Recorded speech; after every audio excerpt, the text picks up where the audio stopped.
خاندانی حالات میں آپ صلی اللہ تعالیٰ علیہ وسلم کا نسب نامہ سنیں۔ سب سے پہلے آپ کو نسب نامے میں آپ صلی اللہ تعالیٰ علیہ وسلم کے والد ماجد کی طرف سے بتائیں گے، پھر ان کے والد ماجدہ کی طرف سے بھی بتائیں گے۔ یہ حضور اقدس کا نسب شریف والد ماجد کی طرف سے ہے۔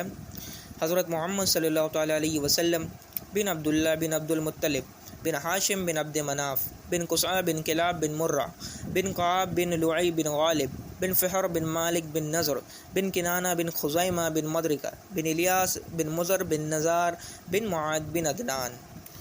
یہ آپ صلی اللہ تعالیٰ علیہ وسلم کے والد ماجد کی طرف سے نسب نامہ ہے۔ اور اب آئیے ان کے والد ماجدہ کی طرف سے نسب نامہ یہ ہے: حضرت محمد صلی اللہ تعالیٰ علیہ وسلم بن آمنہ بنت وہاب بنت عبد مناف بن زہرہ بن کلاب بن مرہ۔ حضور صلی اللہ تعالیٰ علیہ وسلم کا نسب نامہ کلاب بن مرہ پر مل جاتا ہے اور آگے چل کر دونوں سلسلے ایک ہو جاتے ہیں، یعنی کہ آپ کا نسب والد ماجد کی طرف سے بھی حضرت کلاب تک پہنچتا ہے اور والدہ ماجدہ کی طرف سے بھی کلاب تک پہنچتا ہے، پھر واپس دونوں سلسلے مل جاتے ہیں اور پھر وہ حضرت آدم تک چل جاتا ہے۔ آپ کو میں نے عدنان تک حضور صلی اللہ تعالیٰ علیہ وسلم کا نسب نامہ بتایا۔ عدنان تک آپ کا نسب نامہ صحیح سندوں کے ساتھ با اتفاق مورخین ثابت ہے، اور ان کے بعد کے ناموں میں کچھ اختلاف ہے مورخوں کا، لیکن عدنان تک آپ کا نسب نامہ بالکل صحیح سندوں کے ساتھ ثابت ہے، اس پہ سب مورخوں کا اتفاق ہے۔ اور خود حضور صلی اللہ تعالیٰ علیہ وسلم جب بھی اپنا نسب نامہ بیان فرماتے تو عدنان ہی تک ذکر فرماتے تھے، مگر اس پر تمام مورخین کا اتفاق ہے کہ عدنان حضرت اسماعیل کی اولاد میں سے ہے، اور حضرت اسماعیل حضرت ابراہیم خلیل اللہ رضی اللہ تعالی عنہ کے فرزند ارجمند ہے۔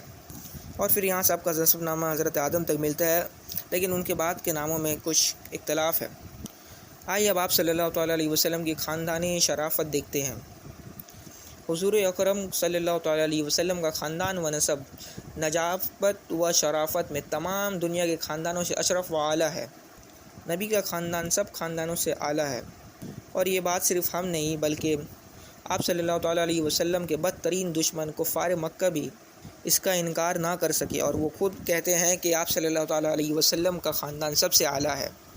چنانچہ ابو سفیان، جو کہ اس وقت ایمان نہیں لائے تھے، کفر کی حالت میں تھے، انہوں نے آپ صلی اللہ تعالیٰ علیہ وسلم کا کلمہ نہیں پڑھا تھا، وہ بادشاہ روم ہیریکولس کے بھرے دربار میں اس حقیقت کا اقرار کیا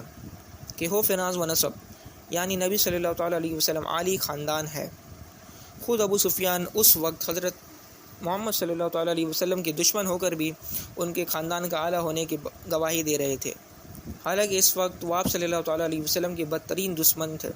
اور وہ چاہتے تھے کہ اگر ذرا سی بھی کوئی گنجائش، ذرا سا بھی کوئی موقع ملے تو آپ صلی اللہ تعالیٰ علیہ وسلم کے ذات پاک پر کوئی عیب لگا کر بادشاہ روم کی نظروں میں آپ کا وقار گرا دے۔ یہاں سے یہ صاف پتہ چلتا ہے کہ آپ صلی اللہ تعالیٰ علیہ وسلم کا خاندان کتنا اعلیٰ ہے،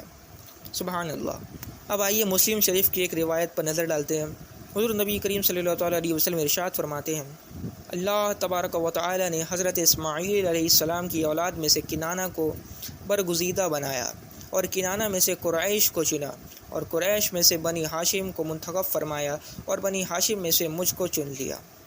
بہرحال یہ مکمل حقیقت ہے کہ لہ النسب العلی فلیس کمثلہ حسیب نصیب منعم متکرم، یعنی حضور انور صلی اللہ تعالیٰ علیہ وسلم کا خاندان اس قدر اعلیٰ مرتبہ، اس قدر بلند مرتبہ ہے کہ کوئی حسب و نسب والا اور نعمت و بزرگ والا آپ صلی اللہ تعالیٰ علیہ وسلم کے مثل نہیں۔